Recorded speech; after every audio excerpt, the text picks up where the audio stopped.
வணக்கம் மக்களே. இன்னைக்கு என்ன வேலை பார்க்க போறோம்? வீட்டில் மாடியில் காய வச்சிருந்த துணியெல்லாம் எடுத்துட்டு வந்து மடிச்சு வைக்க சொன்னாங்க.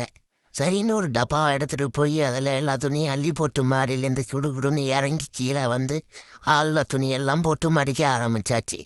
வீட்டில் சும்மா இருக்கிறதுக்கு ஏதாவது ஒரு வேலையை பண்ணணுமே அப்படின்னு சொல்லிட்டு மடிக்க ஆரம்பித்தா 1 மணி நேரமாக நானும் மடிச்சுக்கிட்டு இருக்கேன். சரி மடிச்சுக்கிட்டு இருக்கேன். சரி மணியை பார்ப்போம், மணி என்ன ஆகுது பார்ப்போம்னு பார்த்தா மணி 1 ஆயிடுச்சு. சரி எல்லாத்தையும் ஒரு வழியாக மடித்து முடிச்சிட்டோம். மடித்து முடித்த துணியெல்லாம் அவங்க துணியை எல்லா துணியும் தனித்தனியாக பிரித்து செல்ஃபில் அடுக்கி வைக்கணும். சரின்ட்டு அதுக்குண்டான வேலையும் பண்ணியாச்சு. பண்ணிகிட்டு இருக்கோம், பசிக்க ஆரம்பிச்சிட்டு சரின்னு ஹோட்டலுக்கு கிளம்பி போய் ஹோட்டலில் போய் கொத்து பரோட்டா ஆர்டர் பண்ணணும். அண்ணன் கொத்து பரோட்டா போட்டுங்க, நான் 2 முட்டையை போட்டு அண்ணன் கொத்து பரோட்டா போட ஆரம்பிச்சிட்டாரு. வீட்டுக்கு பின்னாடி உள்ள ஹோட்டல் தான். அது ஓரளவுக்கு நல்லா இருக்கும், காசும் கம்மி தான். நமக்கு ஏற்ற ஹோட்டல்.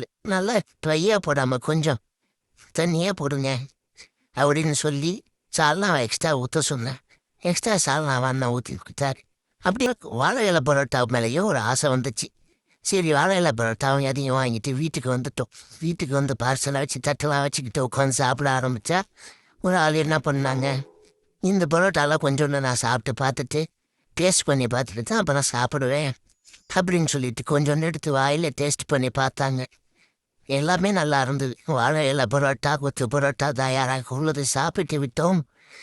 இந்த வீடியோ பிடிச்சிருந்ததுன்னா லைக் பண்ணுங்கள், ஷேர் பண்ணுங்கள், சப்ஸ்கிரைப் பண்ணுங்கள். வணக்கம்.